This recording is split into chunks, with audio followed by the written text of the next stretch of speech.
जय साईं जी दी, जय बाबा मुराद छावड़ी जी। रब एक जय साईं जी 786। ऑफिशियल चैनल ਦੇ ਨਾਲ ਜੁੜੀ ਹੋਈ ਹਰ ਇੱਕ ਨੇਕ ਰੂਹ ਨੂੰ ਸਲਾਮ ਹੈ। ਨਿੱਘਾ ਸਵਾਗਤ ਹੈ। ਜੇ ਤੁਸੀਂ ਚੈਨਲ 'ਤੇ ਪਹਿਲੀ ਵਾਰੀ ਆਏ ਆ ਤਾਂ ਚੈਨਲ ਨੂੰ ਸਬਸਕ੍ਰਾਈਬ ਕਰੋ, ਤਾਂ ਬੈਲ ਆਈਕਨ ਨੂੰ ਜ਼ਰੂਰ ਦਬਾਓ ਤਾਂ ਕਿ ਤੁਹਾਨੂੰ ਆਉਣ ਵਾਲੀ ਵੀਡੀਓ ਦੀ ਜੋ ਅਪਡੇਟ ਆ ਉਹ ਮਿਲਦੀ ਰਹੇ ਬਾਬਾ ਜੀ। ਸੋ ਪੁਰਾਣੇ ਸਮੇਂ ਵਿੱਚ ਨਾ ਬਾਬਾ ਜੀ ਕੀ ਹੁੰਦਾ ਸੀ ਕਿ ਜਿੱਦਾਂ ਨਾ ਮਹਿਫਲਾਂ ਸਜਦੀਆਂ ਨਾ, ਇੱਦਾਂ ਹੀ ਮਜਲਸ ਲੱਗਿਆ ਕਰਦੀ ਸੀ। ਗਿਆਨੀ ਲੋਕ, ਧਿਆਨੀ ਲੋਕ ਇੱਕ ਦੂਜੇ ਨਾਲ ਸਵਾਲ ਜਵਾਬ ਕਰਦੇ ਸੀ ਕਿ ਤੈਨੂੰ ਕਿੰਨਾ ਗਿਆਨ ਹੈ ਅਤੇ ਮੈਨੂੰ ਕਿੰਨਾ ਗਿਆਨ ਹੈ। ਜਿਹਨੂੰ ਜ਼ਿਆਦਾ ਗਿਆਨ ਹੁੰਦਾ ਸੀ ਉਹ ਓਬਵੀਅਸਲੀ ਆਪਣੇ ਆਪ ਨੂੰ ਉੱਚਾ ਸਥਾਨ ਚਾਹੁੰਦਾ ਸੀ। ਪਰ ਇੱਥੇ ਇੱਕ ਗੱਲ ਯਾਦ ਰੱਖਣਾ ਕਿ ਜਦੋਂ ਤੱਕ ਮੈਂ ਹੈ ਉਦੋਂ ਤੱਕ ਗਿਆਨ ਵੀ ਉਸੇ ਦਾ ਹੀ ਹਿੱਸਾ ਬਣ ਜਾਏਗਾ, ਅਹੰਕਾਰ ਦਾ ਹੀ ਹਿੱਸਾ ਬਣ ਜਾਏਗਾ, ਹੰਕਾਰ ਹੀ ਰਹਿ ਜਾਏਗਾ।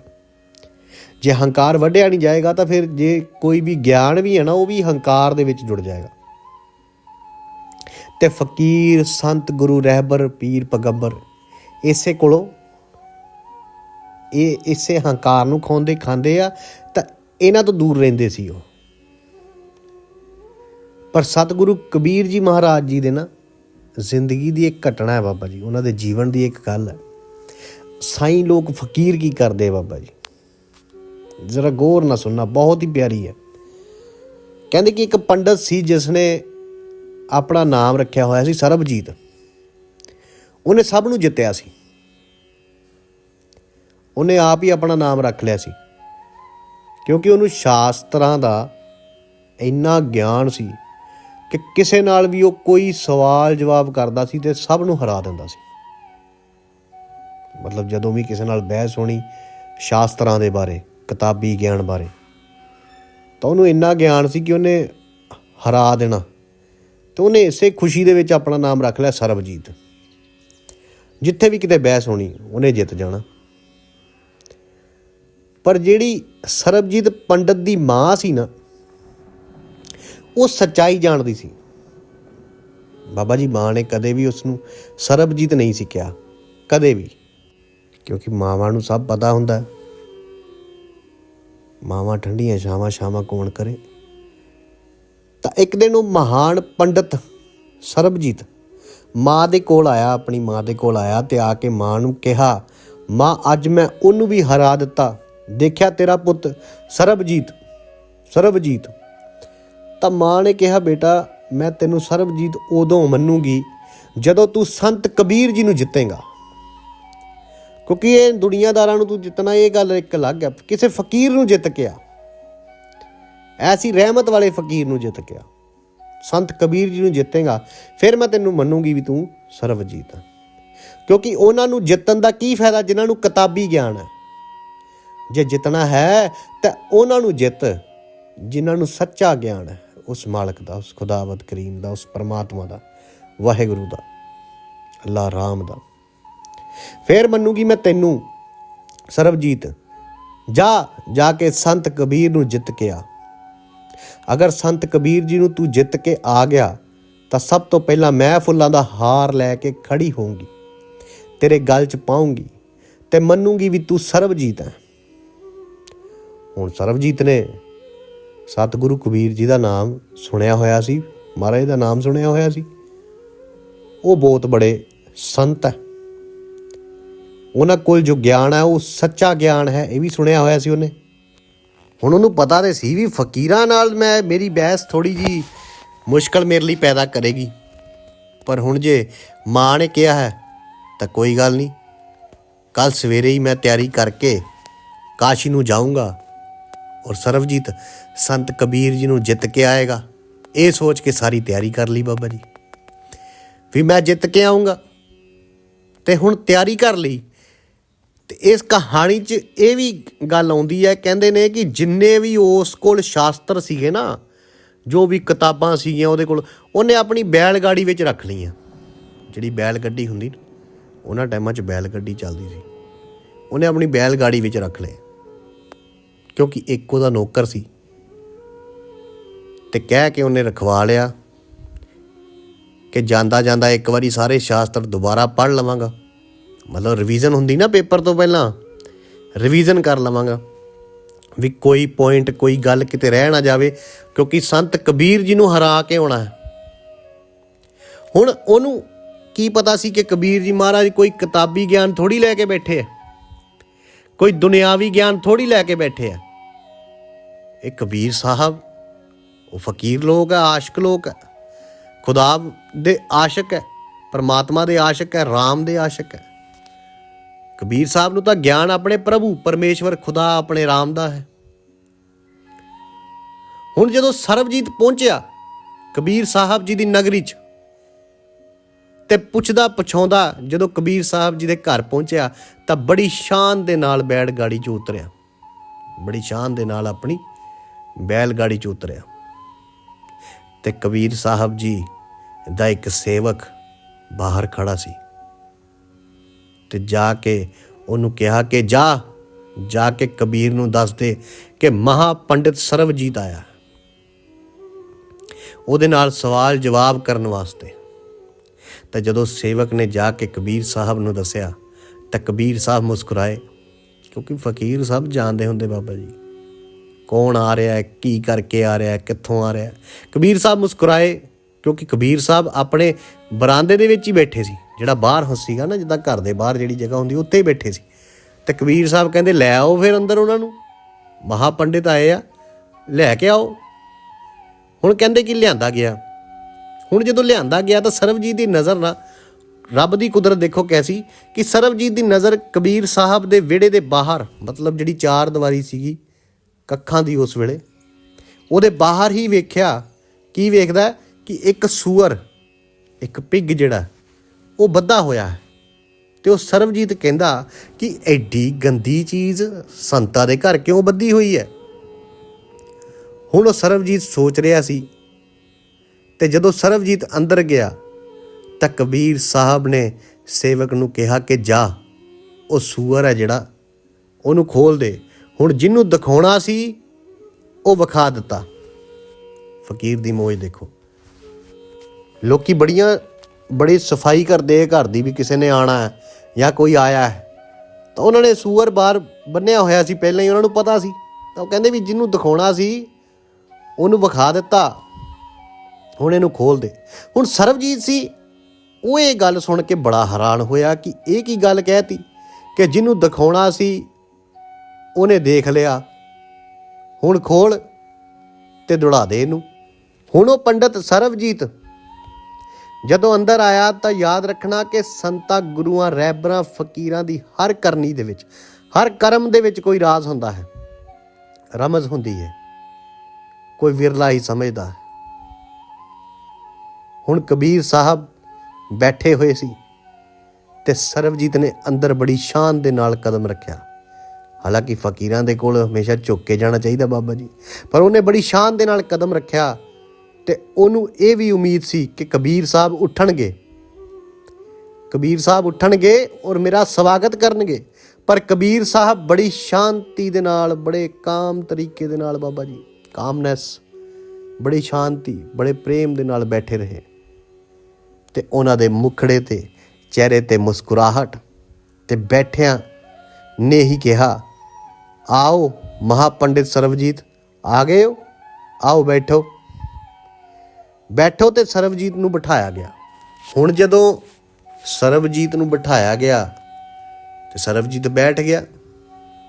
ਤੇ ਫਿਰ ਸਰਬਜੀਤ ਨੇ ਕਿਹਾ, ਸਰਬਜੀਤ ਕਹਿਣ ਲੱਗਾ ਕਿ ਮਹਾਰਾਜ ਮੈਂ ਤੁਹਾਡੇ ਨਾਲ ਸਵਾਲ ਜਵਾਬ ਕਰਨ ਆਇਆ, ਕੁਛ ਤੁਸੀਂ ਸ਼ਾਸਤਰਾਂ ਦੀ ਗੱਲ ਕਰੋ, ਸ਼ਾਸਤਰਾਂ ਦੇ ਮੰਤਰ, ਕੁਛ ਸ਼ਾਸਤਰਾਂ ਦੀਆਂ ਤੁਸੀਂ ਗੱਲਾਂ ਕਰੋ, ਉਹਦੇ ਜਵਾਬ ਮੈਂ ਦਊਂਗਾ।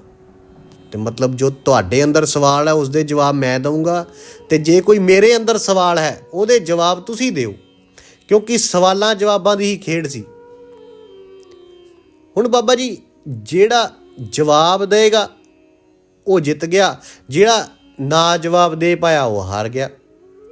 ਤਾਂ ਉਸ ਵੇਲੇ ਸਰਬਜੀਤ ਦੀਆਂ ਗੱਲਾਂ ਸੁਣ ਕੇ ਕਬੀਰ ਸਾਹਿਬ ਫਿਰ ਮੁਸਕਰਾਏ।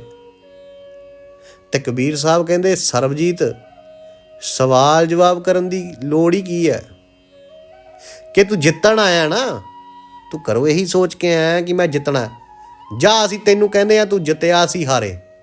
ਫਕੀਰ ਦੀ ਮੌਜ ਹੈ ਬਾਬਾ ਜੀ, ਕਿਉਂਕਿ ਜੋ ਲੁੱਟ ਗਿਆ वो पा गया, जो पा गया वो खो गया। ਫਕੀਰਾਂ ਦੀ ਆਪਣੀ ਕਹਾਣੀ। ਤਾਂ ਉਹ ਕਹਿੰਦੇ ਕਿ ਤੂੰ ਘਰੋਂ ਜਿੱਤਣ ਆਇਆ ਤੇ ਜਾਂ ਅਸੀਂ ਤੈਨੂੰ ਕਹਿੰਦੇ ਆ ਵੀ ਤੂੰ ਜਿੱਤਿਆ ਅਸੀਂ ਹਾਰੇ। ਕਿਉਂਕਿ ਸੰਤਾਂ, ਗੁਰੂਆਂ, ਰਹਿਬਰਾਂ, ਪੀਰਾਂ, ਪੈਗੰਬਰਾਂ, ਫਕੀਰਾਂ ਅੰਦਰ ਇੱਕ ਨਿਮਰਤਾ ਹੁੰਦੀ ਹੈ, ਇੱਕ ਪਿਆਰ ਹੁੰਦਾ ਹੈ, ਇੱਕ ਪ੍ਰੇਮ ਹੁੰਦਾ ਹੈ। ਸੰਤਾਂ ਫਕੀਰਾਂ ਅੰਦਰ ਹੰਕਾਰ ਨਹੀਂ ਹੁੰਦਾ ਬਾਬਾ ਜੀ, ਕਿਉਂਕਿ ਹੰਕਾਰ ਹਮੇਸ਼ਾ ਜਿੱਤਣ ਦੀ ਗੱਲ ਕਰਦਾ ਹੈ। ਹੰਕਾਰੀ ਬੰਦਾ ਕਦੇ ਹਾਰ ਕੇ ਵੀ ਹਾਰ ਨਹੀਂ ਮੰਨੇਗਾ, ਹਾਰ ਕੇ ਵੀ ਹਾਰ ਨਹੀਂ ਮੰਨੇਗਾ, ਕਿਉਂਕਿ ਜਿਹੜਾ ਉਸ ਦੇ ਅੰਦਰ ਬੈਠਾ ਹੰਕਾਰ ਹੈ ਉਹ ਹਾਰ ਮੰਨਣ ਨੂੰ ਤਿਆਰ ਹੀ ਨਹੀਂ ਹੈ ਬਾਬਾ ਜੀ। ਪਰ ਜਿਹੜੇ ਰੱਬ ਦੇ ਪਿਆਰੇ ਹੁੰਦੇ ਨੇ ਨਾ, ਉਸ ਮਾਲਕ ਦੇ ਪਿਆਰੇ ਹੁੰਦੇ ਨੇ ਸਾਈਂ ਲੋਕ, ਫਕੀਰ, ਇਹ ਬੜੇ ਨਿਮਰਤਾ ਨਾਲ, ਪਿਆਰ ਨਾਲ, ਪ੍ਰੇਮ ਨਾਲ ਭਰੇ ਹੋਏ ਹੁੰਦੇ ਨੇ।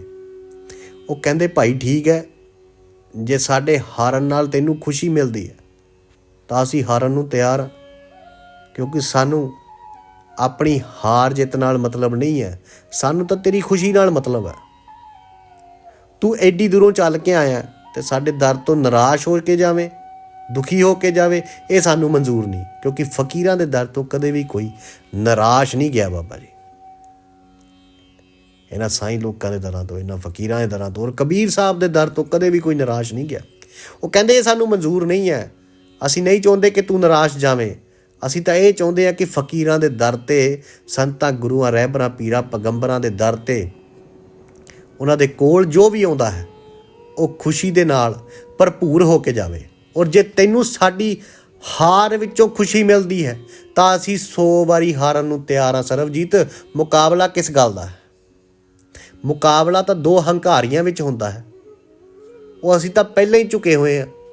ਜਿਹੜਾ ਰੱਬ ਅੱਗੇ ਮਾਲਕ, ਜਿਹੜਾ ਹਰ ਵੇਲੇ, ਜਿਹਦੇ ਨਾਲ ਹਰ ਵੇਲੇ ਉਸ ਖੁਦਾਵੰਦ ਕਰੀਮ ਦਾ ਪਹਿਰਾ, ਰਾਮ ਦਾ ਪਹਿਰਾ, ਅੱਲਾ ਵਾਹਿਗੁਰੂ ਦਾ ਪਹਿਰਾ, ਉਹ ਪਹਿਲਾਂ ਹੀ ਝੁਕਿਆ ਹੋਇਆ। ਉਹ ਕਹਿੰਦੇ ਅਸੀਂ ਪਹਿਲਾਂ ਹੀ ਝੁਕੇ ਹੋਏ ਹਾਂ। ਤੇ ਜਿਸ ਤਰ੍ਹਾਂ ਕਬੀਰ ਸਾਹਿਬ ਨੇ ਪਹਿਲਾਂ ਵੀ ਕਿਹਾ ਕਿ ਮੇਰਾ ਮੁਝ ਮੇਂ ਕੁਛ ਨਹੀਂ, ਜੋ ਕੁਛ ਹੈ ਸੋ ਤੇਰਾ, तेरा तुझको सौंप कर फिर क्या लागे मेरा, कि जो भी है ਉਹਦਾ ਹੀ ਹੈ। ਇੱਥੇ ਤੱਕ ਕੋਈ ਹੈ ਵੀ ਨਹੀਂ, ਕੋਈ ਫਰਕ ਹੀ ਨਹੀਂ ਕਿ ਮੇਰੀ ਜਿੱਤ ਹੋਵੇ ਜਾਂ ਹਾਰ। ਜਿੱਦਾਂ ਸੱਚੇ ਫਕੀਰਾਂ ਬਾਰੇ ਇਹ ਵੀ ਕਿਹਾ ਗਿਆ ਨਾ ਕਿ ਜਿੱਤਾਂ ਜਿੱਤ ਜਿੱਤ ਕੇ ਤੂੰ ਉਮਰ ਗੁਜ਼ਾਰੀ, ਹੁਣ ਤੇ ਹਾਰ ਫਕੀਰਾ। ਜਿੱਤੇ ਦਾ ਮੁੱਲ 2 ਕੋਡੀਆਂ ਤੇ ਹਾਰੇ ਦਾ ਮੁੱਲ ਹੀਰਾ, ਹੀਰਾ ਵਿਕਦਾ ਲੱਖ ਕਰੋੜੀ ਤੇ 2 ਕੋਡੀਆਂ ਮੁੱਲ ਕਸੀਰਾ। ਇਹ ਬੜੀ ਪਿਆਰੀ ਗੱਲ ਕਹੀ ਹੈ ਕਿ ਤੂੰ ਸਾਰੀ ਜ਼ਿੰਦਗੀ ਜਿੱਤਣ ਵਿੱਚ ਹੀ ਲੱਗਿਆ, ਕਿ ਮੈਂ ਆ ਮੈਦਾਨ ਜਿੱਤ ਲਵਾਂ, ਮੈਂ ਉਹ ਮੈਦਾਨ ਜਿੱਤ ਲਵਾਂ। ਉਹ ਕਹਿੰਦੇ ਸਾਰੀ ਜ਼ਿੰਦਗੀ ਜਿੱਤਣ ਵਿੱਚ ਹੀ ਲਗਾ ਰਿਹਾ ਹੈ, ਹੁਣ ਹਾਰਨ ਦੀ ਕਲਾ ਸਿੱਖ ਲੈ, ਹੁਣ ਹਾਰਨ ਦਾ ਢੰਗ ਸਿੱਖ ਲੈ। ਕਿਉਂਕਿ ਜਿਹੜੇ ਜਿੱਤਦੇ ਹੈ ਹੰਕਾਰ ਨਾਲ ਭਰ ਜਾਂਦੇ ਆ, ਉਹਨਾਂ ਦੀ ਕੀਮਤ ਇੱਕ ਕਸੀਰਾ ਆਪਾਂ ਕਹਿੰਦੇ ਆ ਕਿ 1 ਪੈਸੇ ਨੂੰ, ਜਿੱਦਾਂ 1 ਪੈਸਾ ਹੁੰਦਾ ਨਾ, ਉਹ ਕਹਿੰਦਾ ਵੀ ਕਸੀਰਾ 1 ਪੈਸਾ ਕਹਿ ਦਿੰਦੇ ਆ। ਪਰ ਜਿਹੜਾ ਨਿਮਰਤਾ ਨਾਲ ਝੁਕ ਗਿਆ, ਹਾਰ ਮੰਨ ਕੇ ਬਹਿ ਗਿਆ, ਤਾਂ ਕਹਿੰਦੇ ਹਾਰੇ ਦਾ ਮੁੱਲ ਹੀਰਾ ਹੈ। ਕਹਿੰਦੇ ਉਹ ਹੀਰਾ ਹੈ। ਹੁਣ ਇੱਥੇ ਸਾਰੀ ਗੱਲ ਨਿਮਰਤਾ ਦੀ ਹੈ, ਇਸ਼ਕ ਦੀ ਹੈ। ਤੇ ਕਬੀਰ ਸਾਹਿਬ ਵੀ ਨਿਮਰਤਾ ਨਾਲ ਭਰੇ ਹੋਏ ਸੀ, ਪ੍ਰੇਮ ਨਾਲ, ਆਪਣੇ ਰੱਬ ਦੇ ਇਸ਼ਕ ਨਾਲ ਭਰੇ ਹੋਏ ਸੀ, ਮੁਹੱਬਤ ਨਾਲ ਭਰੇ ਹੋਏ ਸੀ। ਤੇ ਕਬੀਰ ਸਾਹਿਬ ਕਹਿੰਦੇ ਜੇ ਸਾਡੇ ਹਾਰਨ ਨਾਲ ਤੈਨੂੰ ਖੁਸ਼ੀ ਮਿਲਦੀ ਹੈ ਤਾਂ ਅਸੀਂ ਚਾਹੁੰਦੇ ਹਾਂ ਕਿ ਸਰਬਜੀਤ ਤੂੰ ਖੁਸ਼ ਹੋ ਕੇ ਜਾ।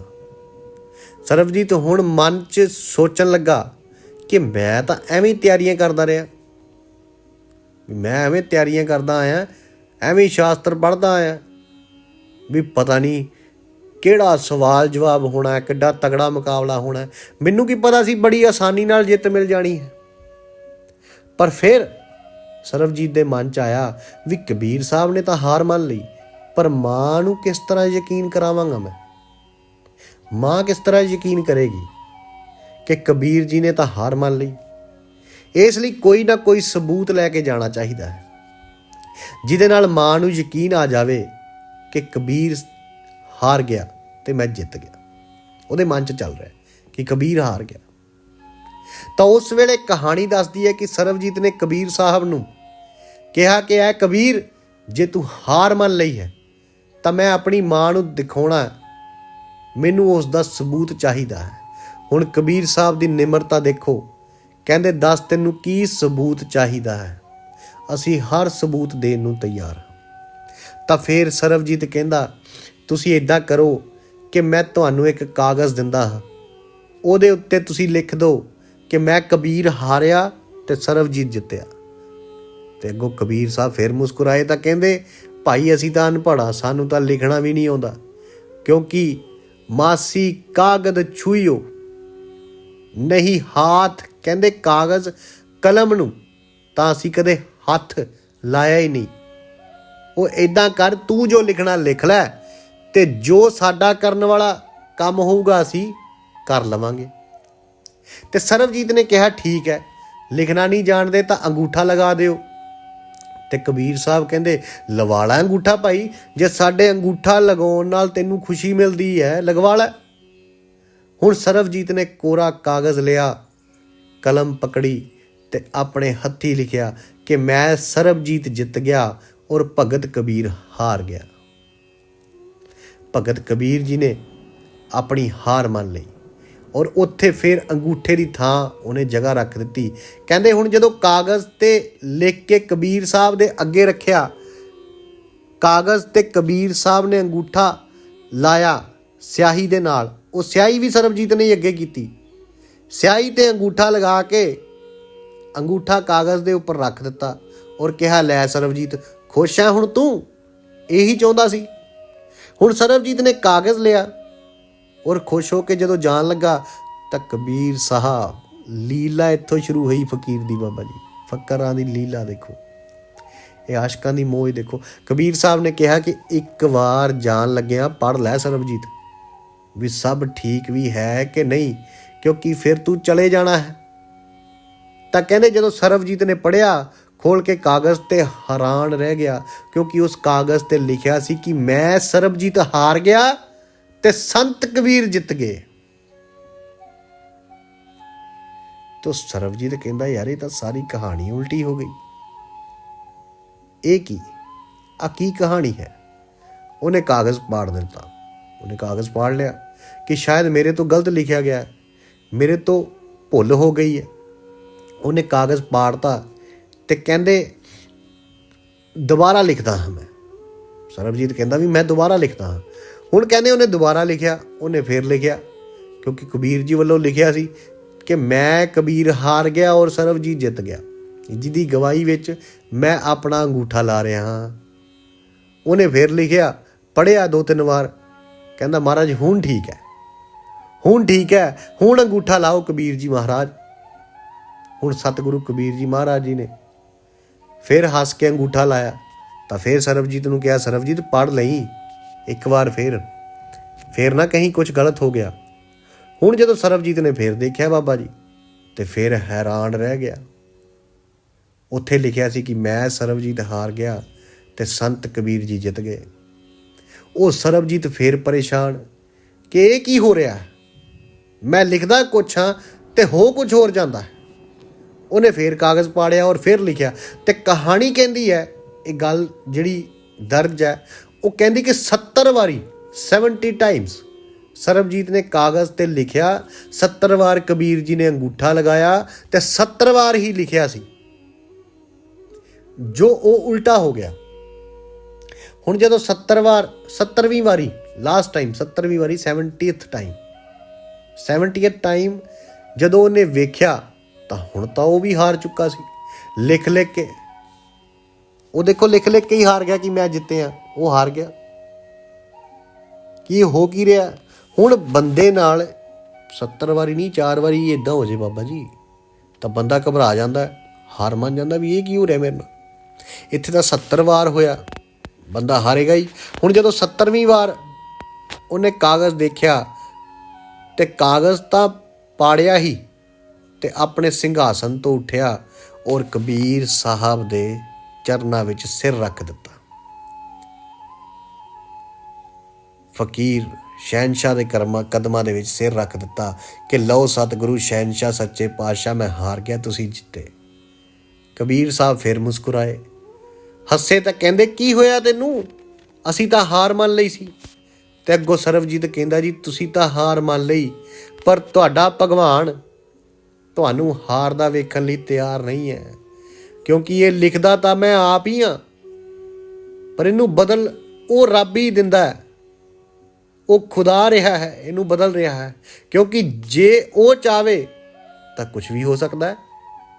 ਹੁਣ ਜਿਹਨੂੰ ਉਹ ਰੱਬ ਹੀ ਨਹੀਂ ਚਾਹੁੰਦਾ ਕਿ ਹਾਰੇ, ਜਿਹਨੂੰ ਰੱਬ ਹੀ ਨਹੀਂ ਹਰਾ ਸਕਦਾ, ਤਾਂ ਉਹਨੂੰ ਮੈਂ ਉਸ ਦਾ ਬਣਾਇਆ ਇਨਸਾਨ ਜਾਂ ਬੰਦਾ ਕਿੱਦਾਂ ਹਰਾ ਸਕਦਾ ਆ। ਅੱਜ ਮੇਰੀਆਂ ਅੱਖਾਂ ਖੁੱਲ੍ਹ ਗਈਆਂ ਕਿ ਸਿਰਫ ਸ਼ਾਸਤਰ ਪੜ੍ਹਨ ਦੇ ਨਾਲ, ਦੁਨਿਆਵੀ ਗਿਆਨ ਇਕੱਠਾ ਕਰਨ ਦੇ ਨਾਲ ਹੀ ਬੰਦਾ ਗਿਆਨੀ ਨਹੀਂ ਹੋ ਜਾਂਦਾ, ਭਗਵਾਨ ਦਾ ਪਿਆਰਾ ਨਹੀਂ ਹੋ ਜਾਂਦਾ। ਭਗਵਾਨ ਦੇ ਪਿਆਰੇ ਤਾਂ ਤੁਸੀਂ ਆ, ਰੱਬ ਦੇ ਪਿਆਰੇ ਤਾਂ ਤੁਸੀਂ ਆ, ਤੁਹਾਡੇ ਵਰਗੇ ਆ ਕਿ ਜਿਨ੍ਹਾਂ ਦੀ ਰੱਬ ਆਪ ਲੱਜ ਰੱਖਦਾ ਹੈ, ਰੱਬ ਆਪ ਬਚਾਉਂਦਾ ਹੈ, ਰੱਬ ਆਪ ਉਹਨਾਂ ਦੇ ਕਾਜ ਸਵਾਰਨ ਆਉਂਦਾ ਹੈ।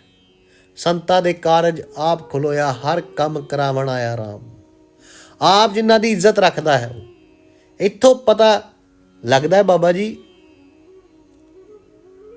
ਕਿ ਸਰਬਜੀਤ ਕੋ ਸ਼ਾਸਤਰਾਂ ਦਾ ਗਿਆਨ ਸੀ, ਪਰ ਕਬੀਰ ਸਾਹਿਬ ਕੋ ਪਰਮਾਤਮਾ ਦਾ ਗਿਆਨ ਸੀ। ਤੇ ਜਿਹੜਾ ਸੰਸਾਰ ਨੂੰ ਜਿੱਤ ਕੇ ਆਇਆ ਸਰਬਜੀਤ, ਉਹ ਉਹਨਾਂ ਕੋਲੋਂ ਜਿੱਤਿਆ ਜਿਨ੍ਹਾਂ ਕੋਲ ਸ਼ਾਸਤਰਾਂ ਦਾ ਗਿਆਨ ਸੀ। ਪਰ ਜਦੋਂ ਸਤਿਗੁਰੂ ਸੰਤ ਕਬੀਰ ਜੀ ਮਹਾਰਾਜ ਕੋਲ ਆਇਆ ਤਾਂ ਉਹਨੂੰ ਕਬੀਰ ਜੀ ਨੂੰ ਸਿਰ ਝੁਕਾਉਣਾ ਹੀ ਪਿਆ। ਉਸ ਪੰਡਤ ਨੂੰ ਕਬੀਰ ਜੀ ਨੂੰ ਸਿਰ ਝੁਕਾਉਣਾ ਪਿਆ, ਮਨ ਝੁਕਾਉਣਾ ਹੀ ਪਿਆ, ਗਿਰਿਆ ਉਹਨਾਂ ਦੇ ਕਦਮਾਂ 'ਚ, ਕਿਉਂਕਿ ਕਬੀਰ ਜੀ ਕੋਲ ਪਰਮਾਤਮਾ ਦਾ, ਆਪਣੀ ਆਤਮਾ ਦਾ, ਆਪਣੇ ਅੰਦਰ ਆਪਣੇ ਭਗਵਾਨ ਦਾ ਗਿਆਨ ਸੀ ਬਾਬਾ ਜੀ। ਇਸ ਲਈ ਯਾਦ ਰੱਖੋ ਕਿ ਜੋ ਆਪਣੇ ਅੰਦਰ ਨੂੰ ਪਹਿਚਾਨ ਲੈਂਦਾ ਹੈ, ਸਾਈਂ ਲੋਕ ਫਰਮਾਉਂਦੇ ਆ ਕਿ ਜਿਹੜਾ ਆਪਣੇ ਅੰਦਰ ਨੂੰ ਪਹਿਚਾਨ ਲੈਂਦਾ ਹੈ ਨਾ, ਜਿੱਤ ਉਸੇ ਦੀ ਹੀ ਹੁੰਦੀ ਹੈ ਕਿ ਮੇਰੇ ਅੰਦਰ ਕੀ ਹੈ, ਅੰਦਰ ਕਿਸ ਦਾ ਵਾਸ ਹੈ। ਰੋਲਾ ਸਾਰਾ ਅੰਦਰ ਦਾ ਹੈ, ਬਾਹਰ ਦਾ ਕੋਈ ਰੋਲਾ ਨਹੀਂ। ਐਵੇਂ ਨਹੀਂ ਕਹਿੰਦੇ ਨਾ ਮਸਜਿਦ ਦੀ ਨਾ ਮੰਦਰ ਦੀ ਕੋਈ ਗੱਲ ਸੁਣਾ ਦੇ, ਅੰਦਰ ਦੀ। ਇਹ ਫਕੀਰਾਂ ਦੀ ਗੱਲ ਹੈ। ਉਹ ਕਹਿੰਦੇ ਤੂੰ ਮਸਜਿਦ ਦੀ ਵੀ ਛੱਡ, ਤੂੰ ਮੰਦਰ ਦੀ ਵੀ ਛੱਡ, ਤੂੰ ਮੈਨੂੰ ਗੱਲ ਸੁਣਾਣੀ ਤਾਂ ਮੇਰੇ ਅੰਦਰ ਦੀ ਸੁਣਾ। ਕਿਉਂਕਿ ਜਿਹਦੀ ਗੱਲ ਅੰਦਰੋਂ ਸ਼ੁਰੂ ਹੁੰਦੀ ਹੈ ਨਾ, ਜਿਹਦੀ ਗੱਲ ਆਪਣੇ ਅੰਦਰੋਂ ਸ਼ੁਰੂ ਹੁੰਦੀ ਹੈ, ਉਹੀ ਵਿਜੇਤਾ ਹੈ, ਉਹੀ ਜਿੱਤਦਾ ਹੈ। ਉਹ ਹਾਰ ਵੀ ਮੰਨ ਲਵੇ ਕਿ ਮੈਂ ਹਾਰਿਆ, ਮਾਲਕ ਉਹਨੂੰ ਵੀ ਜਿਤਾਉਂਦਾ। ਐਵੇਂ ਤਾਂ ਨਹੀਂ ਕਿਹਾ ਵੀ ਸੋਹਣੀ ਵਾਂਗੂ ਇੱਕ ਵਾਰੀ ਇਸ਼ਕ ਤਾਂ ਕਰੀਏ, ਡੁੱਬ ਕੇ ਤਾਂ ਦੇਖੀਏ ਵੀ ਪਾਰ ਲੰਘਦਾ ਕਿਹੜਾ। ਕਹਿੰਦਾ ਜਿਹੜਾ ਇਹਦੇ ਵਿੱਚ ਡੁੱਬਿਆ, ਕਹਿੰਦਾ ਜਿਹੜਾ ਇਸ ਮਾਲਕ ਉਹ ਰੱਬ ਖੁਦਾ ਦੇ ਇਸ਼ਕ ਦੇ ਵਿੱਚ ਡੁੱਬਿਆ ਉਹ ਤਰ ਗਿਆ, ਤੇ ਜਿਹੜਾ ਹੰਕਾਰ ਦੇ ਵਿੱਚ ਰਿਹਾ ਉਹ ਮਰ ਗਿਆ। ਸੋ ਸਭ ਨੂੰ ਸਲਾਮ ਹੈ ਬਾਬਾ ਜੀ। ਦੁਆਵਾਂ 'ਚ ਯਾਦ ਰੱਖਿਓ, ਜੇ ਕੋਈ ਗੱਲ ਸੁਣਾਉਂਦਿਆਂ ਗਲਤੀ ਹੋ ਗਈ ਹੋਵੇ, ਮਾਫੀ ਦਾ ਹੱਕਦਾਰ ਹਾਂ। ਜੈ ਸਾਈਂ ਜੀ ਦੀ, ਜੈ ਬਾਬਾ ਮੁਰਾਦ ਸ਼ਾਮਲੀ ਜੀ, ਸਤਿਗੁਰ ਕਬੀਰ ਜੀ ਮਹਾਰਾਜ ਸਾਰਿਆਂ ਦਾ ਭਲਾ ਕਰਨ, ਦਾਤਾ ਚੜ੍ਹਦੀ ਕਲਾ 'ਚ ਰੱਖਣ ਜੀ। ਪਿਆਰ ਬਣਾਈ ਰੱਖਿਓ ਬਾਬਿਓ। ਸਭ ਨੂੰ ਸਲਾਮ ਹੈ।